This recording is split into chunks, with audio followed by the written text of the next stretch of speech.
Okay, so floor is open for anybody who'd like to talk.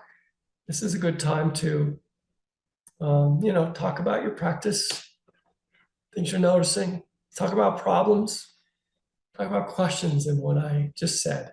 Any of the above is it's all fair game. Hi, Mark. Good to see you and everybody else also. Um, so, a practical question, since that's what we're talking about. I've had experiences where I go to meditation centers and I just take one of the cushions and I'm basically finding that my knees are too bent and like my leg falls asleep and I spend a lot of the meditation struggling with that. And then when I've on the other hand used maybe a couple of firm sofa pillows here. I'm higher in the air, and my knees are less bent. Do you have any, but that works for me better. Mhm. Um, do you have any like practical suggestions about a meditation cushion that might, you know, prop me up a little further so I'm not spending a lot of the time struggling with like my legs falling asleep and my knees being too far bent, you know? Yeah. I don't know if there's a good solution. Someone made me a special cushion back when, which was super stuffed and it was shaped kind of like a moon, like a half moon. Mhm. And it applied some support under my legs. And I used it for a while, but ultimately I gave up on sitting on the floor. Part of it is that I think, that I was injuring my knee. I Oh, feel that I did have arthroscopic surgery on my right knee, which tended to be the one that I bent the most. And it's also kind of the stiffest, what is it, adductor is on the right. And I just felt like I was doing my body harm. And when I was a young man, I was kind of what we call them kamikaze meditators. I sort of do or die. And I would sit on the floor and I would sit through great knee pain, thinking that I was performing a great act of virtue.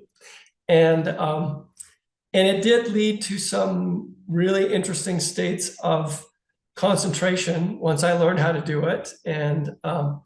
But ultimately, I think it was more of an ego boost than a boost to my practice. It was not really needed.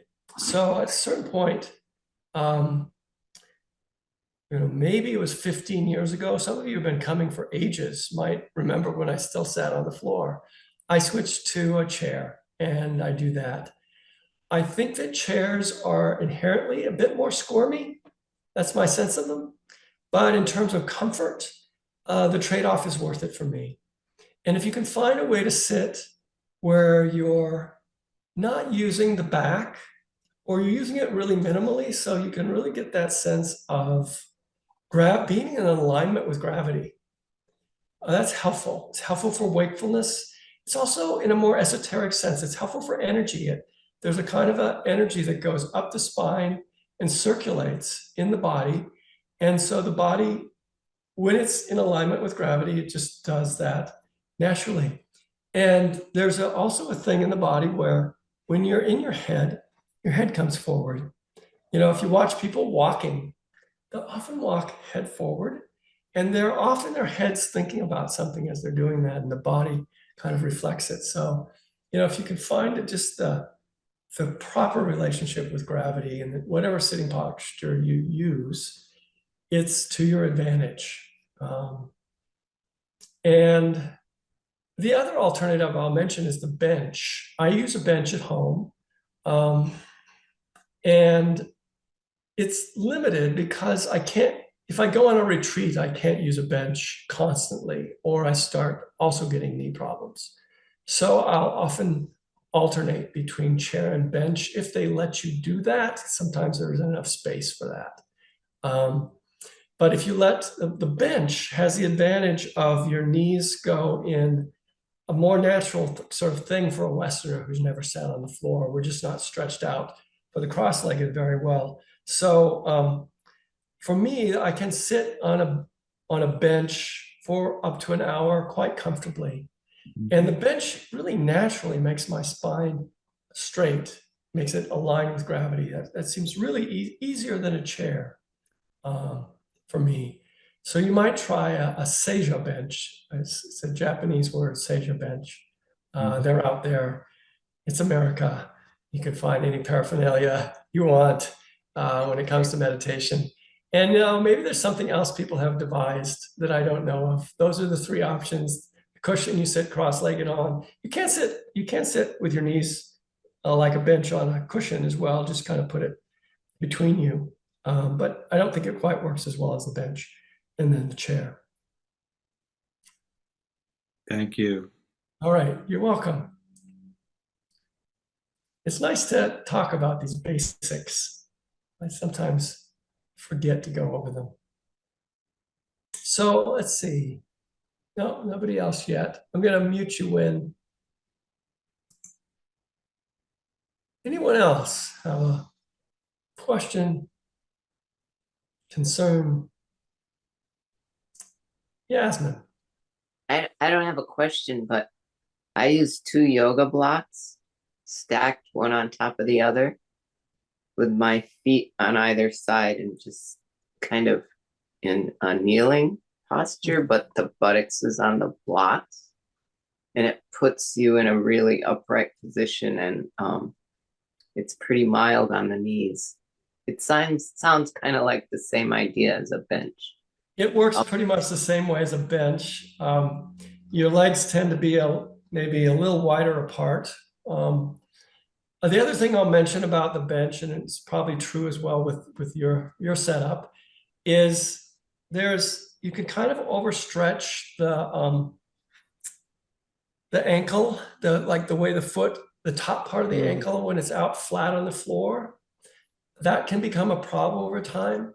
So I avoid that by I have a thick cushion called a zabuton, which is underneath my bench, and my feet go out over it. And so the toes are actually lower than the top part of the foot, and that saves that sort of overstretch. If you don't have that, you can also roll up a sock, or sometimes, when you're doing this in yoga centers, they have little bits of cut up mat that you can roll up, can put under that way, and it lifts it up, and you don't get that overstretch. So that's a problem to avoid if you can. Thanks, Yasmin. Yeah, that's a good alternative. So I think Donna, you raised your hand.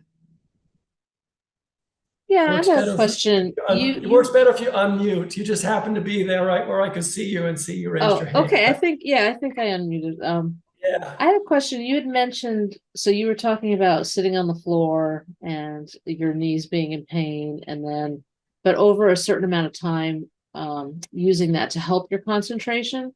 Yeah. And I'm just curious so. if you can elaborate on that, because one of the issues I have in doing the body scan is that I have a lot of pain in different parts of my body. And sometimes I can sink into that and in a non-judgmental way feel the sensations. And other times I'm just like really pissed, or, I get into like, oh, there's that thing again that I can't stand. And yeah.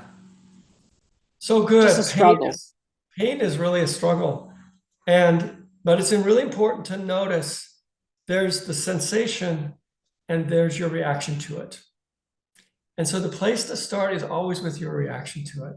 So the aversion that you feel is kind of understandable, but there are subtle levels of aversion that are going on when you're feeling sensations. And so what I discovered, through sitting with knee pain, and by the way, I also had back pain and shoulder pain, and it was there. When you sit still in a posture that's not really natural for you, all sorts of things start to hurt after a while. And so the key was actually relaxing into the sensation itself. And so the way that I was taught to do that was to really take the mind in a kind of a laser way into the pain and notice, what am I actually feeling, in a kind of a curious, investigative way. what's actually there. And what's curious is that when you put your attention right on a spot of pain, it tends to move. It's hard to find. It's hard to find. It moves. The pain doesn't necessarily stop, but it moves. And so you start to feel a general area, and it moves and it changes. It might feel like a solid something. And then if you actually stay with it, it might feel more like something like little pin cushiony things pop, something like this, little sensations that are poking in. It starts to break down its solidity, and you start to see its moment to momentness. I don't know on a physiological level what that means. It might mean that neurons can't just keep sending signals for very long, and so they keep doing switch hitting in terms of a pain. You tell her she's in pain now. Oh, I'm tired. You tell her but it starts to shift. It starts to move, and something about really going into it with curiosity allows the aversion to subside. Curiosity is a mind state. It's mostly incompatible with aversion. It will gradually make the aversion kind of go away, and you'll be able to be calmer if you can find a place of curiosity and investigation with it. The other thing that I think works quite well with pain is doing body scans, because when you have a place that's in pain, you get obsessed about it, and your attention is always going there. So if you do a body scan, you're actually using your power of concentration to ignore what hurts. And you start somewhere it doesn't hurt, like the top of your head, and you give equal time to the whole body, and you go down.